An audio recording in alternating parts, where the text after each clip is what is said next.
గొల్లవారు అన్నమాట. వారి యొక్క వంశంలో పొర్కొడి సువర్ణలత బంగారపు తీగలాగా అవతరించిందండి ఈ మహానుభావురాలు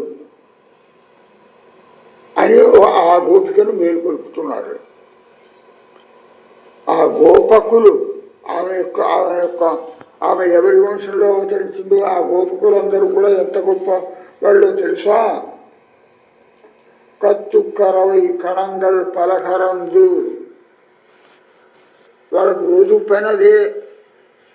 యుద్ధంలో మంచి చేసినటువంటి వాళ్ళు వాళ్ళ పని వాళ్ళు చేస్తుంటారు, పోలీసులు వాళ్ళ పని వాళ్ళు చేస్తుంటారు, ఏదో బ్రాహ్మణులు వేద ప్రమాణం చేస్తుంటారు. గొల్లలు చేసే పని ఏమిటి? పశువుల్ని పెంచడం, పశువుల పాలు తీయటం, ఆ పాలను విక్రయించడం, ఆ విధంగా తమ యొక్క జీవితాన్ని గడుపుకోవటమే పశుపాలన వృత్తి వాళ్ళది. కత్తు కరవై కణంగల్, కరవై పాలిచ్చేటటువంటి పశువుల యొక్క కణంగల్ గుంపులను కరందు పాలు పితకటం. ఆ విధంగా లోకానికంతా కూడా పశువుల యొక్క గోవుల యొక్క పశువుల యొక్క పాలను సప్లై చేయటం వాళ్ళ యొక్క విధి. పలకరందు శెత్తార్ తిరలయ్య షన్ను శరుచ్చయ్యం. అదొకటే కాదు, కేవలం పాలు పిండటం మాత్రమే కాదు. ఈ మధ్య వాళ్ళు ఇంకోటి కూడా కొత్తగా నేర్చుకున్నారు. కృష్ణుడు మీద కంసుడు ద్వేషభావంతో అందరినీ పంపుతుంటే ఆ ద్వేషభావంతో భగవంతుడిని ఈ కృష్ణ పరమాత్మని అంతమొందించాలనుకున్నటువంటి వాళ్ళందరితోటి యుద్ధం చేయటంలో అవసరం వస్తే మంచి పరాక్రమం కలిగినటువంటి వాళ్ళు షన్ను శరుచ్చయ్యం. శక్తార్ తిరలయ్య షన్ను శరుచ్చయ్యం. శక్తార్ భగవంతుడిని అంగీకరించినటువంటి వాళ్ళు, ద్వేషించేటటువంటి వాళ్ళు, అటువంటి వాళ్ళ దగ్గరికి తాము వెళ్ళి పోట్లాడి వాళ్ళని అంతమొందించేటటువంటి పరాక్రమం కలవాళ్ళు కూడా ఈ గొల్లవాళ్ళు సామాన్యులేం కాదు సుమా. కుత్తముందిల్లాద కోవలర్. ఏ విధమైనటువంటి దోషము లేనటువంటి నిర్దుష్టమైన సాధువైన స్వభావం కలవాళ్ళు. వాళ్ళ స్వభావంలో ఒకళ్ళని మోసం చెయ్యాలి, స్వార్థానికి కోసం ఎన్నైనా పాపాలు చేసినా పర్వాలేదు అనుకునేటువంటి కుత్సిత బుద్ధి కలిగినటువంటి వాళ్ళు కారు వాళ్ళు. కుత్తమొన్నెల్లాద, ఏ దోషము లేనటువంటి వారు. తమ మీదికి ఎవరైనా వస్తే నీతికి విరుద్ధంగా ప్రవర్తిస్తే మాత్రం వాళ్ళ అంతం చూస్తారు. తాము ఒకళ్ళని నశింప చెయ్యాలి అనేటటువంటి మోసపు బుద్ధి మాత్రం కలవాళ్ళు కారు. కుత్తమొన్నెల్లాద కోవలర్. అటువంటి వారి యొక్క వంశంలో పుట్టినటువంటి ఓ తల్లి అని ఆమెను పిలుస్తున్నారు. కోవలరథం పొర్కొడియే. ఆ వంశంలో బంగారపు తీగలాగా ప్రకాశిస్తూ జన్మించినటువంటి ఓ గోపకన్యక మేలుకోవలసింది. పుత్తరవలుహుల్. ఆమె యొక్క సౌందర్యాన్ని వివరిస్తున్నారు అన్నమాట. విశాలమైనటువంటి జగన ప్రదేశం కలిగినటువంటి ఓ తల్లి. పునమయిలే. పింఛాన్ని విప్పుకొని ఆడేటటువంటి నెమలి పింఛం వంటి కేశపాశం కలిగినటువంటి దానా. పోదరాయ్.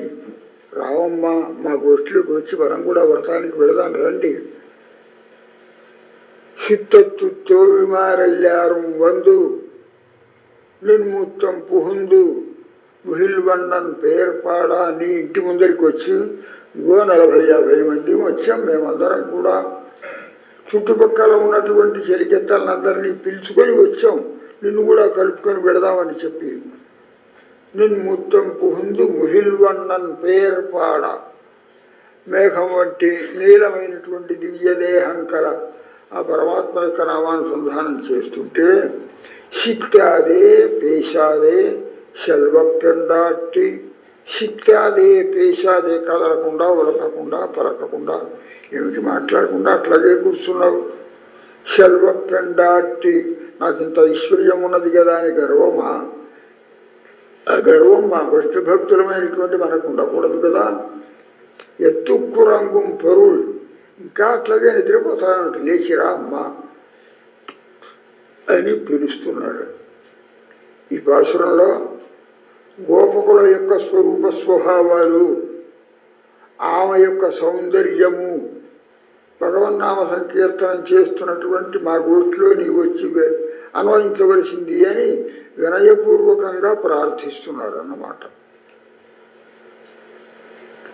కత్తు కరవై కణంగల్ పల కరందు. మామూలుగా మనం ఒక ఆవు గనక అది పెద్దదైతే, మంచి బలిష్టమైనదైతే, బాగా పాలిచ్చేదైతే దానిని పిండటానికి మంచి బలం కూడా ఉండాలి, భుజబలం కూడా ఉండాలి. జెర్సీ ఆవులు ఇప్పుడు ఇక్కడికి వచ్చిన తర్వాత అవి ఈయనగానే ఒక్కొక్క ఆవు 50-60 షేర్ల పాలిస్తుందిట. జెర్సీ ఆవు ఐర్లాండ్ అక్కడక్కడ ఉన్నటువంటి ఆవులు అని చెప్తారు. చేతులతో పిండటం కాదు, దానికి ఏదో మిషన్ పెడతారు. ఆ మిషన్తో పెడితే గబగబగబని పిండేస్తుంటుంది. అట్లా ఎన్ని షేర్ల బిందెలనైనా నింపేసేస్తుంటాయి. కరవై కణంగల్ అంటే పాలిచ్చేటటువంటి, పుష్కలంగా పాలను మనకు సప్లై చేసేటువంటి పశువుల యొక్క, గోవుల యొక్క సముదాయములు. కత్తు కరవై కణంగల్ అవి ఎప్పుడు చూసినా 1-2 ఈతలు ఈనినటువంటి చిన్న దూడలే కావును, చిన్న ఆవులే కావును అన్నట్టుగా అనిపిస్తుంటాయి. మామూలుగా మనం పల్లెటూళ్ళలో ఉండే వాతావరణం తెలుసుకున్న వాళ్ళకి అందరికీ తెలుస్తుంది. సామాన్యంగా ఒక్కొక్క ఆవు 10-12 ఈతలు కూడా ఈతుంది. 1 సంవత్సరం నుంచి 2 ఏళ్ళు 3 ఏళ్ళు మధ్యలో ఒక 25-30 సంవత్సరాలకి తక్కువ కాకుండా జీవిస్తుంది. ఇక్కడ ఉన్నటువంటి ఆవులను చూస్తే కత్తు కరవై కణగాలు చిన్న చిన్న 1-2 ఈతలు ఈనిన చిన్న ఆవులాగే కనపడుతున్నాయి. కారణం ఏమిటి? కృష్ణుడు అవతరించిన తర్వాత అక్కడ ఉన్నటువంటి వారందరూ కూడా ఆయన యొక్క ప్రభావంతో పెద్ద ముసలితనం కలిగినటువంటి వాళ్ళలాగా కనపడటం లేదు. పశువులు కూడా అంతే, ముసలి పశువుల్లాగా కనపడటం లేదు. ఆయన యొక్క కరస్పర్శం కలిగిందంటే చాలు, దివ్యమైనటువంటి మంచి బలం వాటికి అక్కడి నుంచి వస్తుంది, మంచిగా పాలిస్తున్నాయి, చిన్న పశువుల్లాగే కనపడుతున్నాయి. కత్తు కరవై కణంగల్. శ్రీరాముడు అవతరించిన తర్వాత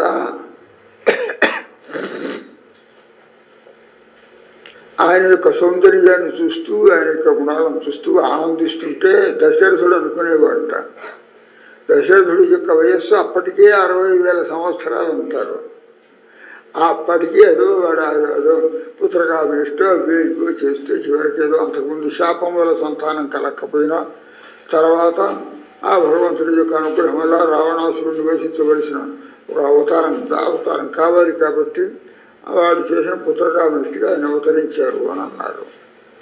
ఆయన యొక్క ఆ సౌందర్యాలను చూసి చెప్పుకుంటుంటాట దశరథుడు. భవామి దృష్ట్వాచ పునర్యువేవా. మా రామచంద్రస్వామి నడుస్తూ వస్తుంటే, ఆయన చూస్తుంటే నాకు ఎక్కడా లేని ఆనందం వస్తుంది, మళ్ళీ యౌవనం వచ్చినట్టుగా అనిపిస్తుంది. అంటే భగవంతుడి యొక్క దర్శనం చేత, ఆయన యొక్క అనుగ్రహం చేత అంతటి ఉత్సాహం కలుగుతుందన్నమాట. కృష్ణుడి యొక్క స్పర్శం కలిగితే చాలు. ఆ కృష్ణ స్పర్శం చేత వృద్ధ వయస్సులో బాగా మళ్ళీపోయినటువంటి పశువులు కూడా మంచి వయస్సులో ఉన్నటువంటి వాటిలాగా కనపడుతుంటాయి. దీనికి ఒక ఉదాహరణ చెప్తారు మనకి తెలుగులో. సంస్కృతంలో ఒక శ్లోకం, అంకోల తైల సిక్తానాం. అంకోల తైలం అని ఒకనొక తైలంట. ఊడిగ చెట్టు అని అంటారు.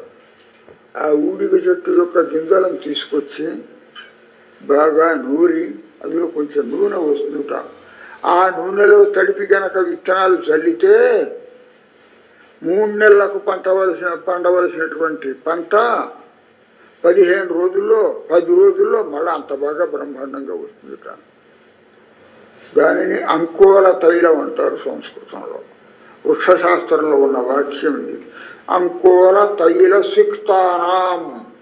ఆ ఊడిగ చెట్టు యొక్క తైలంలో నానబెట్టినటువంటి విత్తనం అతి శీఘ్రంగా బ్రహ్మాండంగా పెరిగిపోతుంది.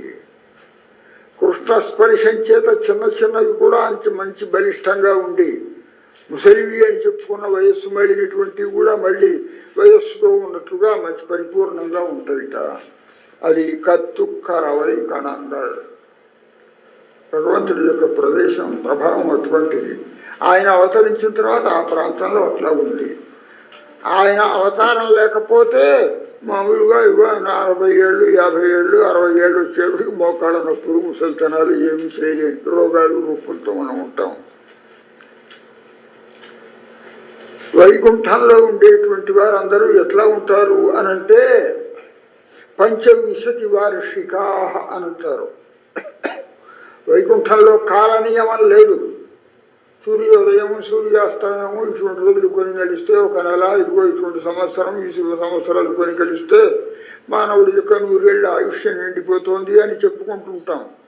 అక్కడ ఇటువంటి కాల ప్రభావం లేనందువల్ల ఆ లోకంలో ఉండేటువంటి వారు భగవంతుని సేవిస్తుండే వారందరూ నిత్య పురుషులు, ముక్త పురుషులు మొదలైన వారందరూ కూడా పంచవింశతి వార్షికా అని చెప్పి 25 సంవత్సరాల వయస్సు కలిగినటువంటి వారి వల్లనే ఎప్పుడూ కాల ప్రభావం కాల పరిణామం ఆ లోకంలో లేదు.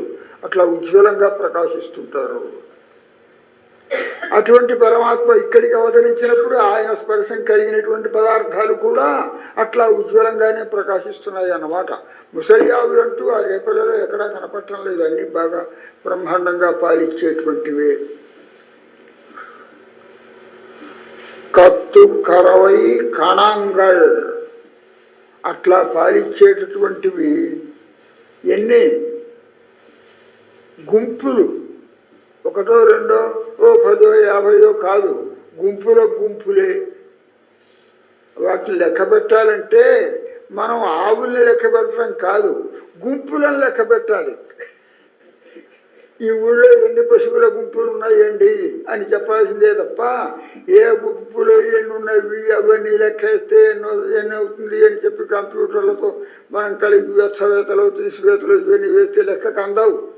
గుంపులను లెక్క పెట్టాల్సిందే. అట్లా కత్తు కరవై కణంగల్ సంపూర్ణంగా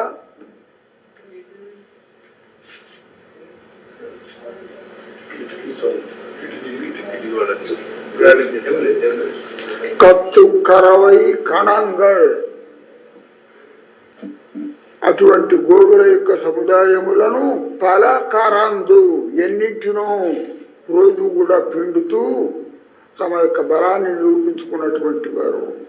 చేతితో పిండాలి అంటే ఒక ఆవు ఇందాక చెప్పినట్టుగా 30-40 సేర్లు ఇచ్చే ఆవును పిండాలంటే ఒక్కడు కాదు, 4 పిండాల్సిందే మనలాంటి వాళ్ళు ఇవాళ రోజుల్లో. అట్లా పాలను పిండటంలో మంచి భుజబలం కలవారు.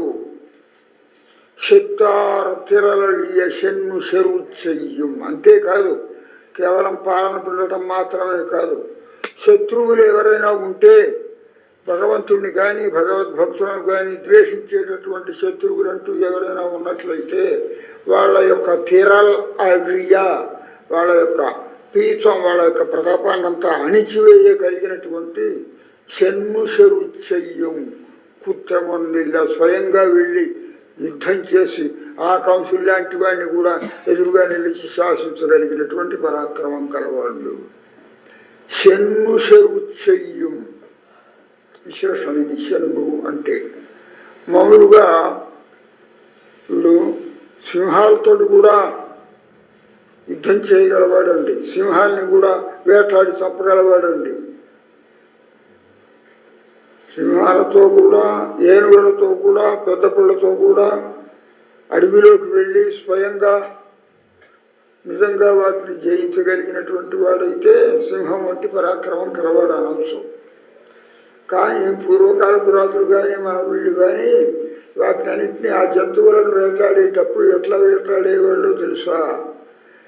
నరసంపేట ఇక్కడికి దగ్గర ఉన్నది కదా, నరసంపేట అడవికి నైజాం నవాబు, ఇప్పుడు ఈ మధ్య పోయినటువంటి నైజాం నవాబు తండ్రి వాళ్ళు వేటాడటానికి వచ్చేవాళ్ళట. పెద్ద పెద్ద చెట్లుంటే ఆ చెట్ల మీదకి డోలికలు పెట్టుకొని ఆ డోలికల మీదకి వీళ్ళెక్కి ఆ జంతువు వస్తుంటే దూరానికి అది అటో ఇటో తిరుగుతుంటే కొట్టేవాళ్ళట. ఇదిగో ఈ సింహాన్ని కూడా కొట్టాడండి, పెద్దపుల్ని కూడా కొట్టాడండి. ఎదురుగా వెళ్ళిపోయి కొట్టడం గొప్పతనం, కానీ చాటుగా ఉండి ఆత్మరక్షణ కోసం అక్కడెక్కడో చెట్టు మీద ఉండి సింహంతో పోట్లాడినటువంటి వాడు వీరుడు కాదు. స్వయంగా వెళ్ళి ఆ సింహం వస్తుంటే దాన్ని ఆపి దానితో యుద్ధం చేసి దాన్ని పొడవగలిగినటువంటి వాడు, చంపగలిగినటువంటి వాడై ఉండాలి. వాడు సింహబలుడు. అట్లా యుద్ధం చేయగలిగినటువంటి వాళ్ళు శనురు తామక్కడికి వెళ్ళి సింహం ఉన్న చోటికి వెళ్ళి దానిని ఇతరికి లాక్కొచ్చి జూలు పెట్టి లాక్కొచ్చి దాన్ని జయించగలిగినటువంటి వాళ్ళు అన్నమాట. అటువంటి పరాక్రమం ఎవరికైనా ఉందా అంటారేమో. రామచంద్ర స్వామి గురించి వాల్మీకి మహర్షి రామాయణంలో చెప్తాడు. అభియాత ప్రహర్తాచ అని అయోధ్య అంటారు. అభియాత తానై శత్రువు ఎక్కడున్నాడో అక్కడికి వెళ్ళేవాడు. వాడు వచ్చేప్పుడు చూద్దాంలే, ఆత్మరక్షణ ప్రయత్నం చేసుకుందాంలే అనేవాడు కాదు వీరుడు అంటే.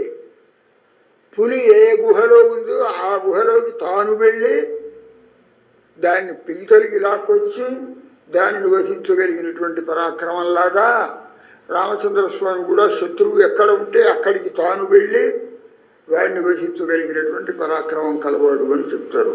అభియాత ప్రహర్తాచ అని. అదిగో అంతటి పరాక్రమం కలవాళ్ళే ఇక్కడి వాళ్ళందరూ కూడా, ఈ రేపల్లిలో ఉన్నవాళ్ళు. చెయ్యం తాము స్వయంగా వెళ్ళి యుద్ధం చేయగలిగినటువంటి ప్రభావం కలిగినటువంటి వాళ్ళు. కుట్టముల్లాద కోవలర్, ఆ యుద్ధం చేయటంలో కూడా ఏ దోషము లేనటువంటి వారు, మాయోపాయంతో శత్రువును వధించేటటువంటి వాళ్ళు కారు వీరు.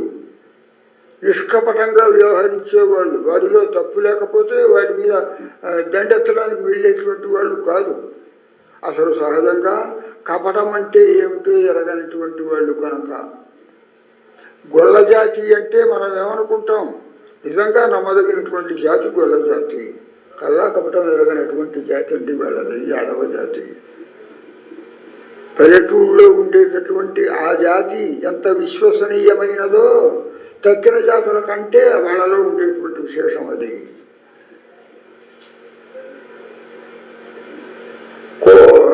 కుత్తమొన్నిల్లాదా, అటువంటి దోషమేమీ లేనటువంటి వారు నిష్పక్షపాతంగా కపటం లేకుండా వ్యవహరించేవారు అన్నమాట. శాకుంతలంలో కాళిదాసు ఒక అద్భుతమైనటువంటి సన్నివేశాన్ని కూర్చి అక్కడ చెప్తాడు. పల్లెటూరు వాళ్ళకి పట్టణంలో ఉండే వాళ్ళకి తేడా ఏమిటో తెలుసా? పల్లెటూరు వాళ్ళు పట్టణంలో ఉన్నటువంటి వాళ్ళు పుట్టినప్పటి నుంచి కూడా అవతల వాడిని ఎట్లా మోసం చెయ్యాలా అని నేర్చుకోవటమే వీళ్ళ యొక్క స్వభావం. పల్లెటూళ్ళలో ఉండేటటువంటి వాళ్ళకి పాపం ఆ స్వభావం లేదు. పుట్టినప్పటి నుంచి ఒకరిని నమ్మించి వాళ్ళ యొక్క విశ్వాసాన్ని చూరగొనే విధంగా కపటం లేకుండా వర్తించేటటువంటి జాతి పల్లెటూరులో ఉండే ప్రజల యొక్క స్వభావం. ఇవాళ పల్లెటూరు వాతావరణము చెడిపోయింది, పట్టణాలలో ఉండే వాతావరణము పూర్తిగా సంపూర్ణంగా చెడిపోయింది అనుకోండి అని చెప్తారు కాళిదాసు శాకుంతలంలో ఒక చోట. పరాతి సంధానమధీయతే యైర్విద్యేతి తే సంతు కిలా ఉక్తవాచ. రాజుతో అంటోంది శకుంతల. వాడు వివాహం చేసుకున్నాడు, గాంధర్వ వివాహం. మళ్ళీ తిరిగి వచ్చేసి ఇదిగో 4-5 రోజుల్లో మా మనుషుల్ని పంపిస్తాను, పల్లకీలు పంపిస్తాను, నిన్ను వాళ్ళు తీసుకొస్తారు నా అంతఃపురంలోకి అని చెప్పేసి వెళ్ళిపోయాడు. అది మర్చిపోవటమో లేకపోతే ఎవరైనా ఏమనుకుంటారో, ఏమిటి ఇంతమంది రాజపత్రులు ఉండగా అక్కడెక్కడో అడుగు ప్రాంతంలో ఉన్నటువంటి ఏ మహర్షి యొక్క కుమార్తెని శకుంతలను వివాహం చేసుకున్నాడేమిటి ప్రదర్శిస్తారేమో అని చెప్పి మనుషులు వీడు పంపలేదు. తర్వాత అప్పుడు ఆశ్రమంలో లేడు కణవ మహర్షి. ఆ మహర్షి వచ్చిన తర్వాత ఆయన తెలుసుకున్నాడు. తన కుమార్తెను ఆయన స్వీకరించాడు మహారాజు అని ఆయన దగ్గరికి పంపాడు. ఆయనే పంపాడు పాపం. పంపిన తర్వాత నేను వివాహం చేసుకుని దాన్ని అబద్ధం అన్నాడు వాడు. అప్పుడు చెప్తోంది శకుంతల చెప్తోంది, మీ పల్లెటూరు వాళ్ళకి మా ఆశ్రమాలలో పల్లెటూళ్ళలో ఉండేటువంటి వాళ్ళకి మీ పట్టణాలలో ఉండే వాళ్ళకి ఇదే తేడా సుమా. పరాతి సంధానం అధీయతే యైర్ విద్యేతి, అదొక చదువుగా నేర్చుకుంటారు. అవతల వాడిని ఎట్లా మోసం చెయ్యాలి అనేటటువంటి విద్య, మోసం చేసే విద్య, ఆ విద్యను నేర్చుకునేటువంటి వాళ్ళు సిటీలలో పల్లెటూళ్ళ నగరాలలో ఉండేటువంటి వాళ్ళు. మేము అటువంటి వాళ్ళం కాదు సుమా. నువ్వు నిజంగా అబద్ధం చెప్తున్నావు, ప్రతిజ్ఞ చేస్తావా? భగవంతుడు నీ హృదయంలోనూ ఉన్నాడు, నా హృదయంలోనూ ఉన్నాడు, నీకు నాకు తెలుసు. నన్ను నీ వివాహం చేసుకున్నటువంటి అంశం మనం ఇద్దరమే కాదు, ఆ అంతర్యామి అయిన పరమాత్మకి తెలుసు.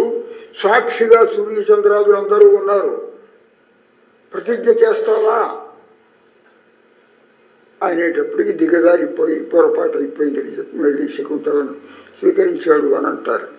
అట్లా తనలో ఉన్నటువంటి తప్పును కప్పిపుచ్చుకోవడానికి కోసం, అబద్ధానికైనా ఒక తప్పు పని చేసి దాన్ని సమర్థించుకోవడానికి కోసం ఇంకొక తప్పుని చేసేటువంటి స్వభావం లోకంలో కనపడుతుంది. కానీ గొల్ల జాతిలో అటువంటి స్వభావం లేదు. కుత్తముందిల్లాద కోబరార్, ఏమాత్రం కపటము ఎరగనటువంటి, దోషం లేనటువంటి జాతి ఈ గొల్ల జాతి. ఆ గొల్ల జాతిలో ఆవిర్భవించినటువంటి అమ్మాయి వీళ్ళను మేలుకొల్పబడుతున్నది అన్నమాట. పుత్తరవలు, ఇది ఆ గోపిక యొక్క సౌందర్యాన్ని వర్ణిస్తున్నటువంటి ఒక పదం. పుత్తు అంటే పుట్ట, పుట్టలో పడుక్కొని ఉన్నటువంటి ఒక పాము. పుట్టలో పాము ఎట్లా పడుక్కొని ఉంటుంది? చుట్ట చుట్టుకొని పడుక్కొని ఉంటుంది. అటువంటి విశాలమైన జఘన స్థలం కలిగినటువంటిది అని ఈమె యొక్క సౌందర్యాన్ని వర్ణిస్తున్నారు ఆ పదం చేత. పూనామయ్యిలే, అందమైనటువంటి పింఛాన్ని విప్పుకొని ఆడుతున్నటువంటి నెమలి. మయ్యిల్ అంటే అరవంలో నెమలి. నెమలి ఎట్లాగైతే చూడటానికి అందంగా ఉంటుందో అటువంటి కేశ సౌందర్యం కలదానా అని ఆమె మేలుకొలుపుతున్నారు. బాగా విశాలంగా ఉంది ఆ జుట్టు. దానికి తగినట్లుగా తన కేశాలలో అనేక రకాలైనటువంటి తెల్లవో ఎర్రవో నల్లవో అనే రకరకాలైనటువంటి పూలన్నింటినీ కూడా అలంకరించుకొని ఉంటే దూరాన్ని నుంచి చూస్తే నెమలి ఏదైనా ఆడుతోందా అన్నట్లుగా ఉన్నది ఆమె యొక్క కేశ సౌందర్యం. నెమలి పింఛాలలో ఎన్నెన్నో రంగులు కలిగినటువంటి ఇవి ఉంటాయి, పింఛాలు ఉంటాయి. కన్నులు, నెమలి కన్నులు అంటాం. అటువంటి కన్నులు కలిగినటువంటి మొత్తం పింఛం ఈమె యొక్క కేశ సౌందర్యంతో సమానంగా ఉంది అన్నమాట. పునమయిలే పోదరాయి சுத்தத்து தோல்மார் எல்லாரும் வந்து நின் முத்தம் புகுந்து ముగిల్వన్ నన్ను పేరు పాడా. చుట్టుపక్కల ఉన్నటువంటి వారందరూ కూడా కలిసి వచ్చి నిన్ను తీసుకువెళ్ళకపోతే ప్రధానంగా మా గోష్ఠికి నీవు ముక్షురాలు కనుక అనేటువంటి భావంతో వచ్చి ముహిల్వన్నన్ పేరు పాడ ఆ భగవంతుని యొక్క నామ సంకీర్తనం చేస్తుంటే ఇంకా నీవు వెళ్ళుకోకపోవటం ఏమిటమ్మా? మేము ఇక్కడ 3 రకాలుగా బాధపడుతున్నాం. వ్యాఖ్యానంలో చాలా అందమైన ఒక వాక్యాన్ని ప్రయోగిస్తారు. పైన మంచు ప్రవాహంగా పడుతోంది, వర్షంలాగే. క్రింద కత్తు కరవై కణంగల్ పలకరందు అని చెప్పాం కదా, ఆ పాలు పిండుతుంటే నల్లా తిప్పేసింటూ ఎక్కడో వేరే పని చేసుకుంటుంటే బిందె నిండిపోయి నీళ్ళంతా కారిపోతుంటాయి చూడండి. ఆ పశువులలో కూడా పిండేవాడు లేకపోతే ఆహార పుష్టిని బట్టి దానంతటదే పాలు కారిపోతుంటాయి. ఇది సహజం, మేము చూస్తుంటాం. మీకు కూడా చాలా మందికి కొందరికి తెలిసి ఉండాలి. మా పూర్వ చరిత్ర చెప్పాలంటే ఇక్కడ మెడికల్ కాలేజీ ఉన్నది కదా, మెడికల్ కాలేజీ పక్కన ఒక తోట ఉండేది, నేరెళ్ళ వాళ్ళ తోట అని. ఆ తోటను ఒకప్పుడు 1952-53 ప్రాంతంలో 7 సంవత్సరం మేము కొని అందులో ఉండేవాళ్ళం. ఏదో వ్యవసాయం ఇది చేస్తుండేవాళ్ళం. మా దగ్గర ఒక ఆవును కొనుక్కొచ్చాం మా పిల్లలకి, మా అమ్మాయిలకి, వాళ్ళకి పాల కోసం అని. ఆహారం పెడుతుంటే పుష్కళంగా పాలిచ్చేది. 3 సార్లు పాలు పిండాల్సి వచ్చేది దాని దగ్గర. మేము పొద్దున్న పిండితే 2 సార్లు ఇంత గిన్నె తీసుకుంటే ఆ గిన్నె నిండిపోయేది. తర్వాత మళ్ళీ మధ్యాహ్నం 2-2:30 వరకు మళ్ళీ పిండకపోతే దానంతట పాలు కారిపోతుండేది. అంతా పొద్దుగా కింద నేలంతా తడిసిపోయి మళ్ళీ అప్పుడు పిండాల్సిందే. ఇంకో 2 సార్లు అన్నారు, 3 సార్లు ఇచ్చేది. మళ్ళీ సాయంత్రం అయ్యేటప్పటికి 6:30-7ంటికి మళ్ళీ పాలు పిండాల్సిందే. అట్లా 8-10 సార్ల పాలు ఇచ్చేటువంటి ఆవు మా దగ్గర ఉండేది. అంటే ఏమిటి, ఆహార పుష్టిని బట్టి పాలు పిండకపోయినా పాలు వాటంతటా అవే కారిపోయేటటువంటి పొదుగులు ఉండేవి అన్నమాట. కత్తు కరవై కణంగల్ పలకరందు అనంటే అట్లా ఆ క్షీర సమృద్ధి. ఇహ ఎంతసేపు పిండితే లేకపోదాం లేని వాడు లేచిపోతే ఆ గొల్లవాడు ఆ పాలు అట్లా కారిపోతుంటాయి. కింద చూస్తే ఆ కారిపోయి ప్రవహిస్తున్నటువంటి ఆ పాలకి నేలంతా బురదైపోయి బాధపడుతున్నాము. తెల్లవారుజామున చీకటి, నిన్ను మేలుకొల్పడానికి కోసం వచ్చాము. కిందేమో ఈ పాల బురద, పైన ఏమో మంచు పడుతోంది. లోపలేమో ఎప్పుడు కృష్ణుడి దగ్గరికి వెళతామా, ఎప్పుడు కృష్ణుడి దగ్గరికి వెళతామా అని ఆరాటం. ఇంత బాధతో మేము వచ్చి నిన్ను పిలుస్తుంటే ఎత్తుక్కు రంగు పొరుగు ఇంకా లేకుండా ఇట్లాగే ఉంటావేమమ్మా, రావమ్మా, వచ్చి మా గోష్ఠులు కలిసి వెంటనే మనం వెళదాం రా అని ఒక సంపన్నురాలైనటువంటి గోపికను గురించి మేలు కొలుపుతూ చెప్తున్నారన్నమాట ఈ పాశురంలో. కత్తు కరవై కణంగల్ పలకరందు శక్తార్ తిరళియ షన్ను చెరుచెయ్యు ఉత్తముందెల్లాద కోవలర. శక్తార్ తిరళియ, శత్రువుల యొక్క పరాక్రమాన్ని తాను స్వయంగా వెళ్ళి వాడిని భజించడంలో కుత్తముంది దోషమేమీ లేనివారు అని చెప్పాం కదా. ఇక్కడ దోషమేమీ లేనివారు అన్నప్పుడు 2-3 రకాలుగా అర్థాలు చెప్తారు. ఏమిటి దోషం లేకపోవటం? తక్కిన మానవుల్లాగా, తక్కిన మనుష్యుల్లాగా గొల్ల జాతిలో మోసం చేయటం అనేటువంటి దుస్వభావం లేదు గనక అని ఒక అర్థం చెప్పచ్చు. శత్రువులతో యుద్ధం చేయటంలో దోషం లేనివారు అని అర్థంట ఒకటి. శత్రువులతో యుద్ధం చేయటంలో దోషం అంటే ఏమిటి? మోసం చేసి శత్రువుని చంపాలి అని ప్రయత్నం చేయటం అన్నమాట. ఎదురుగా వెళ్ళి శత్రువుని చంపలేకపోతే వాడు అటో ఇటో చూస్తున్నప్పుడో ఏమరపాటుగా ఉన్నప్పుడో వాడు నిద్రపోతున్నప్పుడో వెళ్ళి వాడి మీద ఒక బాంబు విసిరేసి పారిపోయి రావటం. వీడిని స్తోత్రం చేస్తారు. అటువంటి వాడిని చంపాడండి. ఏంటి విధంగా వీడియో చంపింది, మోసం చేసి చంపినటువంటి వాడు వీడు పరాక్రమవంతుడు కాకపోయినా కపటంతో శత్రువుని వహించిన వాడికి ఏదో బ్రహ్మాండమైన బిరుదులు పెట్టి ఇంకో శత్రువుని చంపించాడు అని అంటారు. అది కాదు. కుత్తమున్నెల్లారా, ఎదురుగ్గా వెళ్ళి సత్య పరాక్రమంతో ఎదురుగ్గా వెళ్ళి శత్రువుని జయించడం అనేటటువంటిదే యుద్ధంలో ఉత్తముడైన వీరుల్లో ఉండవలసినటువంటి సద్గుణం సుమా. కుత్తమున్నెల్లార కోవలరథం పొర్కొడియే.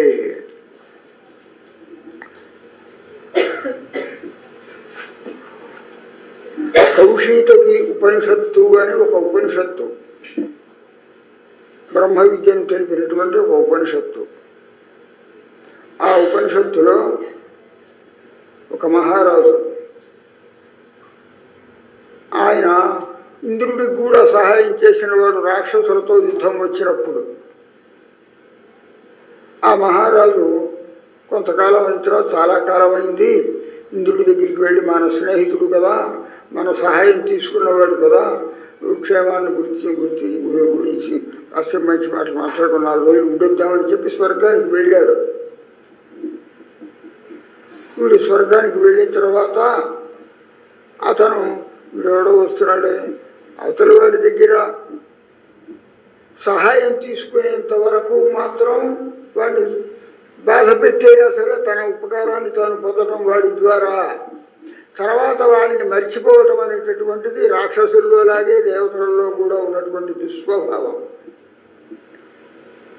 వీడు మనకు ఉపకారం చేశాడు కదా అనేటువంటి గౌరవం లేకుండా వీడు భూలోకంలో ఉన్న మానవ మాత్రుడు, ఏదో మనకు అవసరం వచ్చి పిలిపించామనుకో, పిలిపించినందుకు ఏదో కాస్త కూస్తో ఇచ్చి సన్మానం చేసి పంపేశాంగా మళ్ళీ వాడిని ఎందుకు గౌరవించాలి అనేటువంటి అహంకారం దేవజాతులు సంపూర్ణంగా ఉంటుంది.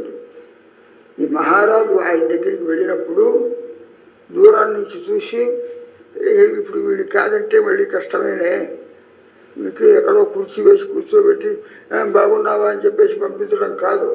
మళ్ళీ అవసరమైతే వాడి తనకు మళ్ళీ అవసరమైతే రాష్ట్రాలతో యుద్ధం వస్తే సహాయం చేయగలవాడు వాడే అని చెప్పి, ఇక వీడికి అర్ధసింహాసనం ఇవ్వకపోతే లాభం లేదని చెప్పి రావయ్య అని చెప్పి తాను పక్కకి జరిగి ఆ సింహాసనం మీద కాసేపు కూర్చోబెట్టుకొని యోగక్షేమాలు విచారించి,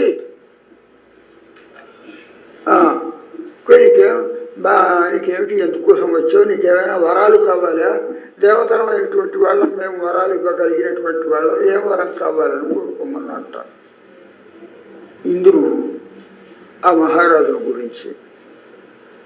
ఆయన చెప్పాట, నాకంటే పరాక్రమంలో కాకపోయినా బుద్ధిశక్తి మీలో గొప్పగా ఉంది, దేవజాతికి చెందినటువంటి మీలో గొప్ప పరిజ్ఞానం ఉంది, విజ్ఞానం ఉంది, నేను జీవించడానికి బాగుపడటానికి కావలసిన వరం ఏదో నీవే ఇవ్వయ్యా అన్నట్టు ఈయన. అట్లాగా అయితే నువ్వు నన్ను ఉపాసించు, వేరే దేవతల్ని వాడనో వీడనో కాదు, నన్ను ఉపాసించు, నన్ను గనక ఉపాసించినట్లయితే నీకు సకల క్షేమాలు కలుగుతాయి అని ఆ మహారాజుకు వాడు ఉపదేశం చేశారట. ఇంద్రుడు కౌశితకి ఉపనిషత్తులో వస్తుంది కదా. వీడు అడిగాడు, నాతోటి సహాయం తీసుకున్నటువంటి వాడివి, దేవతల రాక్షసుల ధాటికి తట్టుకోలేక నన్ను సహాయంగా తీసుకున్నటువంటి వాడివి, నన్ను ఉపాసించమంటావేమిటి, అసలు భగవంతుడు పరమాత్మ ఎవరో ఉన్నాడు, ఆ పరమాత్మను గురించినటువంటి మహామంత్రం నీవు ఉపదేశిస్తావని నేను అనుకుంటుంటే నన్ను ఉపాసించమంటావేమిటయ్యా అని ఈ రాజు ఆ ఇంద్రుడిని అడిగాడు. అప్పుడు ఆ ఇంద్రుడు సమాధానం చెప్పాడు, నేను అంత గొప్పవాడినో తెలుసా, నేను పరమాత్మను ఉపాసించాను, నా పేరు ఇంద్రుడు, ఆ పరమాత్మే వామనావతారంలో ఉపేంద్రుడు అనే పేరుతో నాకు తమ్ముడుగా మా తల్లికి రెండవ సంతానంగా జన్మించాడు. ఇప్పుడు రామావతారం కృష్ణావతారాల్లాగే వామనావతారంలో. కనుక నేను ఆ విష్ణువు కంటే కూడా ఉపేంద్రుడు అని చెప్పబడే విష్ణువు కంటే గొప్పవాడిని, నా సంగతిని గొప్ప పరాక్రమం కలవాడిని అన్నట్టు. ఏమిటయ్యా నీకున్న పరాక్రమం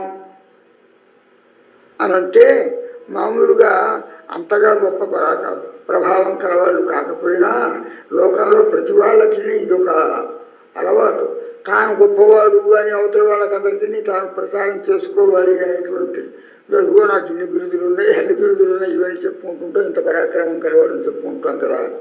నేనేం చేశానో తెలుసా, ఒకప్పుడు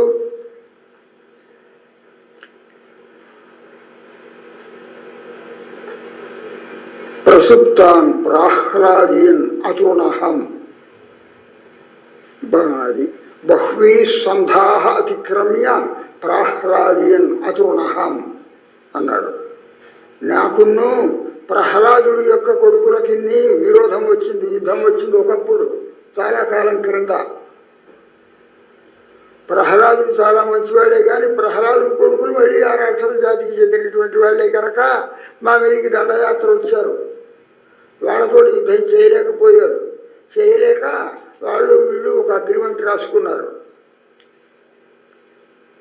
ఏమిటి, నాకు ఏది కావాలని నేను పంపించినప్పటికీ నువ్వు ఇచ్చి తీరాలి, అట్లా ఇచ్చేట్టుంటే నీ స్వర్గం మీదకి నేను దండెత్తి రాను అని వాళ్ళ కోరారు ప్రహ్లాదుడి యొక్క కొడుకులు.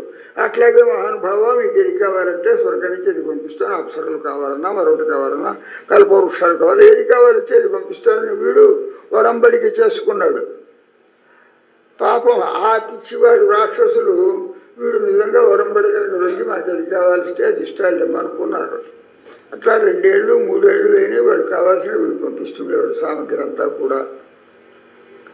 అట్లా ఉండగా ఒకనాడు అర్ధరాత్రి వీడు మారువేషం వేసుకుని వెళ్ళి ఆ ప్రహ్లాదు కొడుకులందరూ కూడా నిద్రపోతుంటే నరికేసి చంపేసి ఇచ్చాడు వీడు ఈ ఇంద్రుడు. బహ్వీ సంఘా అతిక్రమ్య ప్రహ్లాదుడి యొక్క కొడుకులతో నేను చేసుకున్నటువంటి ఒడంబడికలన్నింటినీ కూడా తుంగలో తొక్కి రాత్రికి వెళ్ళి ప్రహ్లాదుడి యొక్క 100 మంది కొడుకులను కూడా చంపిన వాడిని.